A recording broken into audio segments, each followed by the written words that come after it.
Esses dias eu recebi de um aluno uma matéria que saiu na UOL falando sobre a condenação da Record, né, para indenizar um médico, que ela teria feito uma matéria, como eu posso dizer, né, colocando em questão ali a reputação do médico, né, o acusando aí da prática de assédio sexual.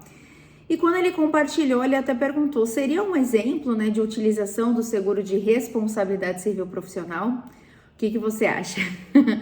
Vamos destrinchar esse caso real. Então vamos lá. Segundo a Record, o que aconteceu? Uma paciente registrou um boletim de ocorrência, uma estudante de direito, registrou um boletim de ocorrência que ela teria sofrido assédio sexual durante a consulta, né? O médico teria praticado o crime de importunação sexual. E aí a Record veiculou isso, né? Deve ter colocado aquelas headlines, enfim, aqueles textinhos lá falando que o médico é isso, aquilo e tudo mais. Mas o médico nunca foi processado, ele nunca foi indiciado, enfim, nunca teve nenhuma ação judicial, nenhuma reclamação formal contra ele referente a esse assunto. Diante dessa exibição da matéria, né, que evidentemente prejudicou a imagem do médico, ele processou a Record. E segundo a matéria do UOL, a Record foi condenada a indenizá-lo em R$30 mil. E aí nós temos alguns aspectos, né? Esse valor que ele teve para contratar um advogado, né, para ingressar com uma ação contra a Record, o seguro de RC profissional cobriria esse assunto, esse evento, essa situação, cobriria na cobertura de danos à reputação? Então vamos lá. Aqui tem dois pontos-chave nesse caso, o que descaracteriza qualquer possibilidade de cobertura no seguro. O primeiro deles, não vou nem falar do objeto em si. O primeiro deles é que o médico entrou com a ação. O seguro de responsabilidade civil profissional vai pagar os custos de defesa quando ele estiver se defendendo. O nome já diz, custos de defesa. Não é custos de acusação, custos de ajuizamento de uma ação. Não, é de defesa. Então não foi a Record que processou o médico, não foi a estudante que processou o médico, né, a paciente, não foi o Ministério Público que processou o médico, foi o médico que processou a Record. Ah, Tabata, mas ele foi vítima, né, de uma acusação que prejudicou a imagem dele, etc, etc, etc. Ok, não estou entrando no mérito aqui se ele está certo ou está errado, estou entrando no mérito das condições gerais, que é o que o seguro efetivamente cobre. Então, independentemente da causa ali, do objeto que foi discutido na ação judicial, não teria cobertura para absolutamente nada, porque se trata de uma ação ajuizada pelo médico, né? O que a gente chama no direito dele estar no polo ativo da ação e não no polo passivo. Ele que estava processando, ele não estava sendo processado.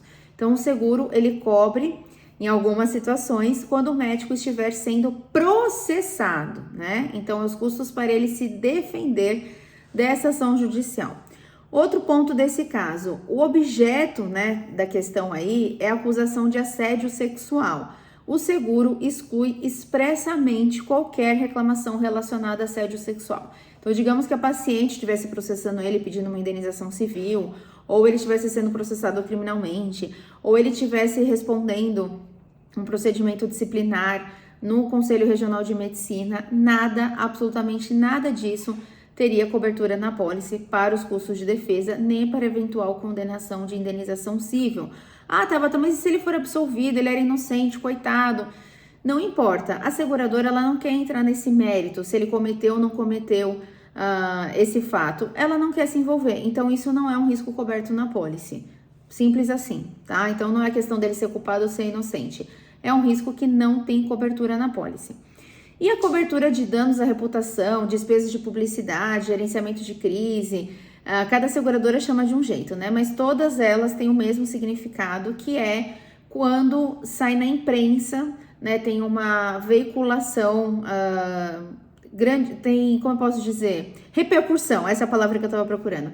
Tem repercussão pública, a acusação de um médico, né? Aí algumas seguradoras têm essa proteção que ele pode contratar uma empresa de gerenciamento de crise para orientá-lo no que ele deve fazer, se ele ficar quieto, se ele se manifesta, né? Qual seria o melhor caminho para mitigar os efeitos negativos à imagem dele. Nesse caso, ele poderia usar essa cobertura? Teve grande repercussão, né? Saiu num programa, num canal aberto, que sei lá, deve ser segundo, terceiro lugar em audiência no Brasil, então com certeza atingir um número grande de pessoas. Mas, de novo, não teria cobertura porque o objeto da situação não é um risco coberto na pólice.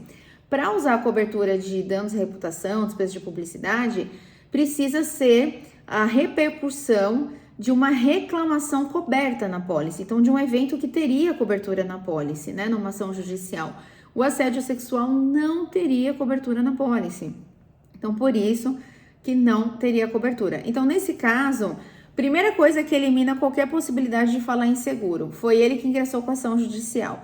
E se ele tivesse sofrendo ação judicial, não teria cobertura por conta do assédio sexual, e se ele quisesse usar cobertura de danos à reputação, também não poderia, porque assédio sexual é um risco excluído, entendeu? Então, para você entender que o seguro de responsabilidade civil profissional do médico não é para qualquer situação que o médico esteja envolvido, ele tem de estar no polo passivo e tem de ser decorrente de um risco coberto, de um erro médico, racismo, assédio, discriminação, essas situações, todas as seguradoras exclui. Então, fique atento para não orientar seu cliente de forma errada, até porque, às vezes, numa visita, você está falando sobre o seguro, tem esse caso, né, teve uma certa repercussão, eu poderia usar o seguro nisso? Claro, né, envolve uma questão ali de atendimento. Não, não poderia, tá? Por isso que é muito importante você entender a diferença e nada como um caso prático para ver como funciona no dia a dia o seguro.